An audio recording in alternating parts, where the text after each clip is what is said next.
अनुभूति होते रहते हैं। अस्तु। और सुखदेव जी महाराज के चरणों में प्रणाम करो, जिन्होंने वेद व्यास को भी ज्ञान दिया और महाराज परीक्षित का भी उद्धार कर दिया। बोल सुखदेव जी भगवान की जय। तम सर्वभूत हृदयम मुनिमान तोस्मि। कथा अमृत है। देखो, इसके रस का स्वाद किसी किसी को मिलता है। एक उदाहरण से बात समझ में आ सकती है। उड़ने वाले कीड़े, मच्छर और मक्खी तो बहुत है, नहीं? लेकिन पुष्प की सुगंधी का स्वाद केवल भ्रमर को ही प्राप्त होता है। अच्छा, उसकी शक्ल का एक गुबरैला कीड़ा भी होता है, आपने देखा होगा, जो गोबर और मैले की मिट्टियां गोलियां बना बना करके जो खाता रहता है उसके लिए, नहीं? गुबरैला कीड़ा होता है ना, उसकी और शक्ल दोनों की एक है। भ्रमर की भी शक्ल वैसी ही है और गुबरैले कीड़े की भी एक ही शक्ल है। ऐसे ही हंस और बगुले की शक्ल एक है, लेकिन बगुला मछली खाता है और हंस मोती चुगता है, नहीं? इसी तरह मनुष्य भी दो प्रकार के होते हैं। एक वे जो संसार के भोगों में आनंद लेते हैं, और दूसरे वे जो भगवान के कथा रूपी अमृत पी करके अपने को भाग्यशाली धन्य धन्य वाह वाह होते हैं। बोली वृंदावन बिहारी लाल की जय। इसीलिए कथामृत रसा स्वाद कुशला, कथा रूपी अमृत का स्वाद तो किसी भाग्यवान को प्राप्त होता है। जैसे पुष्प की सुगंधी का स्वाद केवल भ्रमर को प्राप्त होता है। शौनकादि ऋषि लंबे समय के लिए यज्ञ कर रहे हैं। यज्ञ से जब छुट्टी मिलती है तब वहां भगवान की कथा होती है। शौनकादि ऋषियों ने श्री सूत जी महाराज से कहा कि अज्ञान ध्वांत विध्वंस कोटि सूर्य समप्रभा सूताख्या कथा सारम मम कर्ण रसायन। शौनक जी बोले, सूत जी महाराज, आपका ज्ञान हमारे अज्ञान रूपी अंधकार को नष्ट करने के लिए करोड़ों सूर्य के समान है। एक कमरे का, एक स्थान का अंधकार तो एक दीपक मात्र से हो जाता है, लेकिन सारे संसार का अंधकार कब समाप्त होता है? जब सूर्य उदित होता है। और अज्ञान रूपी अंधकार तो संसार के अंधकार से भी ज्यादा भयानक है, खतरनाक है। यदि अज्ञान हो जाए हृदय में, हम मूर्ख हो जाएं, तो कुछ भी हो सकता है। गंदगी से उठा करके भी खाने लगेंगे। मूर्ख हो जाए तो क्या है, वस्त्र बिना पहने ही निकल पड़ेंगे। तो ये तो संसार के अंधकार से भी ज्यादा भयानक अज्ञान रूपी अंधकार है। और प्रभु, आपका जो ज्ञान है वो तो हमारे अज्ञान रूपी अंधकार को नष्ट करने के लिए करोड़ों सूर्य के समान है। आप हमारे कानों के लिए रसायन, अमृत स्वरूप, सार गर्भित कथा कहिए। ऐसी कथा कहिए जो भक्ति, ज्ञान और वैराग्य को बढ़ाए, जिसमें विवेक की जागृति हो, मोह से हमारा पिंड छूट जाए। इस कलयुग में जीव जो है आसुरी भाव को प्राप्त हो गए हैं। इनके शोधन का उपाय क्या है? जो श्रेष्ठ से श्रेष्ठ हो, जो पवित्र से पवित्र हो, जो भगवान श्री कृष्ण की प्राप्ति का हेतु हो, ऐसा साधन आप हमको सुनाइए। सुना जाता है कि पारसमणि मिल जाए तो गरीबी नष्ट हो सकती है। पारसमणि कैसी होती है? उस मणि को लोहे से थोड़ा सा टच करोगे ना तो वो सोना बन जाएगा, नहीं? तो पारसमणि मिल जाए तो गरीबी नष्ट हो सकती है। कल्प वृक्ष मिल जाए तो स्वर्ग के सुख प्राप्त हो सकते हैं। और कहीं सदगुरु मिल जाए तो सीधे वैकुंठ मिल जाता है, वहां भगवान की प्राप्ति हो जाती है। वृंदावन बिहारी लाल की जय। भगवान, आपका ज्ञान हमें भगवान के दर्शन करा सकता है। गुरु की बड़ी महिमा है, बड़ी महिमा शास्त्रों में।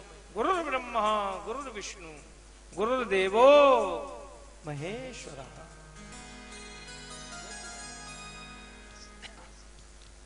जिस व्यक्ति की गुरु के प्रति निष्ठा हो गई, उसे गोविंद का दर्शन ना हो, ऐसा हो नहीं सकता। गुरु भगवान का ही स्वरूप होते हैं। भगवान जब पहली कृपा करते हैं तो मनुष्य का चोला देते हैं, समझिए, और दूसरी कृपा करते हैं तो भगवत प्राप्ति की इच्छा जागती है। तीसरी कृपा होती है तो भगवान स्वयं गुरु बनकर आते हैं और रास्ता दिखा करके बेड़ा पार करा दिया करते हैं। वृंदावन बिहारी लाल की जय। ये भागवत कार का वचन है। प्रेक्षति गुरु प्रीतो वैकुंठम योगी दुर्लभम। शिष्य को गुरु वैकुंठ का दान करता है। जैसे आप लोग रुपए पैसे वस्तुएं दान करते हो, इसी तरह शिष्य को सीधे वैकुंठ भेज देता है गुरु। योग्य गुरु मिल जाए तो फिर कहने ही क्या। शौनक जी ने सूत जी से कहा, गुरु जी सुनाइए। सूत जी बहुत प्रसन्न हुए, महाराज बहुत प्रसन्न हुए। उन्होंने कहा, हमें एक सिद्धांत की बात, जैसे सुप्रीम कोर्ट का अंतिम जजमेंट, उसके बाद कोई जजमेंट काम नहीं करेगा, निर्णय, ऐसा तुम्हें निर्णय सुनाते हैं। कैसा निर्णय? बोले संसार भय नाशनम, आवागमन के चक्कर से छुट्टी, भगवान कृष्ण की निश्चित प्राप्ति हो, उसको अब सुने। लेकिन कैसे सुने महाराज? बोले सावधान प्रयास शृणु। कथा में 4 बातें याद रख लेना महाराज, जब कथा सुनने बैठे तो सावधानी अवश्य होनी चाहिए। 4 बातें कैसी? जिंदगी में यदि कथा सुनने बैठे तो 4 बातें याद रखें। वैसे तो बहुत सारी हैं, लेकिन मुख्य 4 ही हैं, समझ लो। 1, गुरु के वचनों पर विश्वास करना। 1 क्या? विश्वासो गुरु वाक्येषु, गुरु के वचन पर विश्वास। दूसरा, अपने में दीनता, अभिमान नहीं कि मैं नेता हूं कि अभिनेता हूं कि बहुत बड़ा ऑफिसर हूं, नहीं, अपने में दीनता का भाव। भगवान राम की तरह दीन होना चाहिए। नहीं, देखो ब्रह्म है, लेकिन जब पृथ्वी पर आया तो गुरु के चरण दबा रहा है। कैसे? कि जिनके चरण सरोरूह लागी, सरोरूह लागी, जिनके चरण सरोरूह लागी, जिनके चरण सरोरूह लागी, करत विविध जप जोग विरागी, चलत विविध जप जोग विरागी, ते दो बंधु प्रेम जन जीते, ते दो बंधु प्रेम जन बीते, जिनके चरण सरोवर, जिनके संसार चरण पाने के लिए तरसता है। करत विविध जप जोग विरागी, विविध प्रकार के जप विरागी लोग करते रहते हैं, वैराग्य करते हैं, जिनको पाने के लिए वो परब्रह्म, वो ब्रह्म का छत्र शेषनाग लक्ष्मण स्वरूप क्या कर रहा है? आज गुरुदेव के चरणों की सेवा कर रहा है।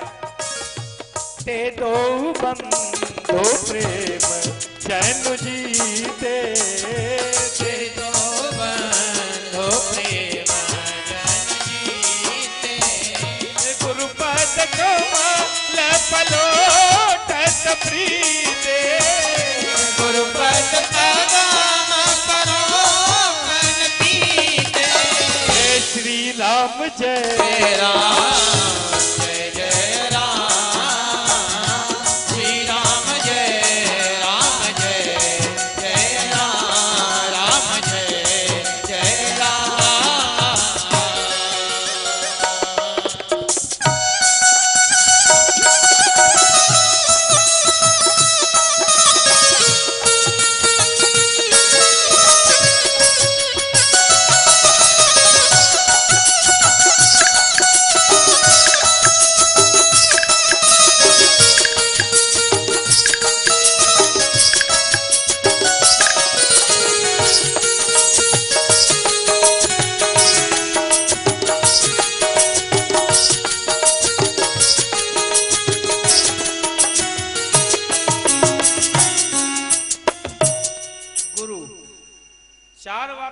रखना कथा सुनने वालों, एक तो गुरु के वचनों पर विश्वास हो, अपने में अभिमान ना हो, दूसरी, तीसरी नींद आने ना पाए, चौथी मन घर जाने न पाए। वृंदावन बिहारी लाल की जय। बस ये 4 बातें, पर ये पापी मन है ना, तुम यहां बैठे रहते हो कथा सुनने के लिए, और ये मन जो है ये तुम्हारा घर भाग जाता है। नहीं, अभी जाकर रोटी बनानी है, बच्चों को का काम करना है, अभी ये करना है।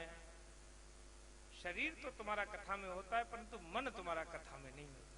शरीर के साथ यदि मन तुम्हारा कथा में बैठ जाए तो भगवान कृष्ण के दर्शन न हो, ऐसा हो नहीं सकता।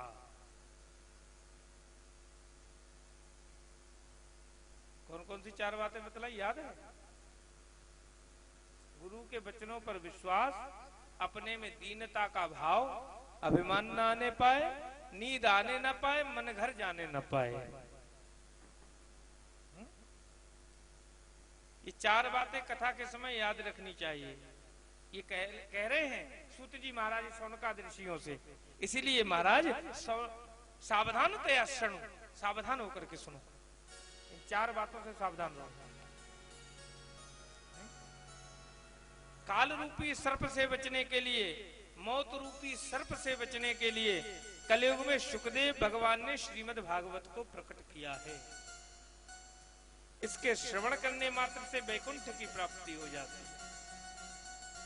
इस ग्रंथ से बढ़कर मन को शुद्ध बनाने वाला संसार में कोई दूसरा ग्रंथ नहीं है, कोई दूसरा साधन नहीं है। जन्म जन्मांतर के पुण्य जब उदय होते हैं तब श्रीमद् भागवत की कथा सुनने को। महाराज परीक्षित को सुखदेव जी महाराज कथा सुनाने बैठे थे, तो उसी समय देवता ने क्या किया, अमृत का कलश लेकर के आए। सुखदेव जी महाराज से कहा, ये अमृत का कलश तो आप रख लीजिए। सुखदेव जी महाराज समझ गए कि देवता चतुर हैं, अपना काम बनाने में निपुण हैं, और ये बड़े मतलबी होते हैं ना देवता, अपने काम से आते हैं, दूसरे के भले के लिए कभी नहीं सोचती। तो इसमें कोई स्वार्थ जरूर है, बड़े स्वार्थी होते हैं देवता। ये अमृत का कलश लेकर के आए हैं, तो पूछ बैठे सुखदेव जी महाराज कि हम तो अमृत ले लेंगे, परंतु इसके बदले में तुम्हें क्या चाहिए? बोले ये परीक्षित के लिए डर है ना कि तक्षक काट लेगा तो मेरी मृत्यु हो जाएगी, इस डर से कथा सुन रहे हैं ना, तो ये अमृत पिला दो, मृत्यु होगी नहीं, अमर हो जाएंगे, और इसके बदले में हमें कथा सुना दीजिए। सुखदेव जी महाराज जी ने सोचा कि यदि मैं ही मना कर दूंगा तो परीक्षित कहेगा बेकार में 7 दिन खराब किए, 1 दिन में अमृत पी लेता, मैं तो तर जाता, अमर हो जाता। तो इसलिए पहले परीक्षित से भी पूछ लेना चाहिए इसके मन में क्या है। देखो, ये पूछना पाछना कुछ नहीं, ये केवल क्या है, एक गुरु की परीक्षा है कि ये कथा सुनने का अधिकारी है या नहीं, ये इच्छुक है या नहीं। इच्छुक है तो सुनाई जाए, अन्यथा क्यों सुनाई जाए। तो परीक्षित की ओर देखा, परीक्षित ने मना कर दिया, नहीं प्रभु, मैं तो कथा रूपी अमृत का पान कर रहा हूं, मुझे ये अमृत नहीं चाहिए। नहीं, तब सुखदेव जी महाराज ने बड़ा सुंदर उत्तर दिया देवताओं के लिए। महाराज, क्व कथा क्व सुधा क्व कथा लोके क्व काचः क्व मणिर्मः ब्रह्मरातो विचार्येवं तदा देवान् जहासः।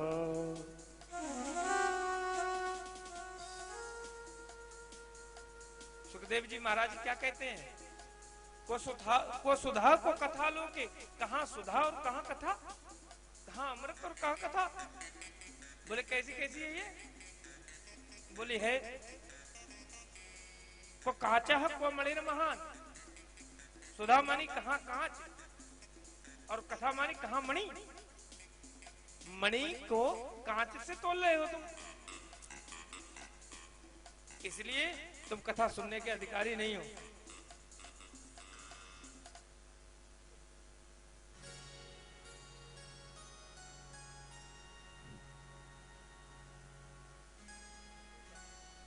इसीलिए आप कथा सुनने के अधिकारी नहीं हैं। को काचा को मणिरमा, और फिर तुमने कथा को खरीदने का प्रयास किया है महाराज। धन से, वस्तुओं से मात्र पुस्तक खरीदी जा सकती है, परंतु ज्ञान खरीदा नहीं जा सकता। ज्ञान तो किससे प्राप्त हो सकता है? बोले ज्ञान हमारे जिज्ञासु होने से प्राप्त हो सकता है, ज्ञान हमारी दीनता से प्राप्त हो सकता है। अच्छा, किसी से मार के कहो कि तू मुझे पढ़ा, क्या वो पढ़ा सकेगा? किसी के कान पे बंदूक रख दो, बोले तू अपना ज्ञान मुझे दे दे, मिल सकता है? बोले ज्ञान पाना है तो दीन बन करके शरण में आना पड़ेगा, हाथ जोड़ करके प्रणाम करके चरणों में, तब ज्ञान मांगो, तुम्हें ज्ञान के तब अधिकारी बनोगे। परंतु तुमने इस ज्ञान को खरीदने का प्रयास किया, तुमने कथा को अमृत से खरीदने का प्रयास किया, इसलिए जाओ देवताओं, तुम्हें ये कथा प्राप्त नहीं होगी। वृंदावन बिहारी लाल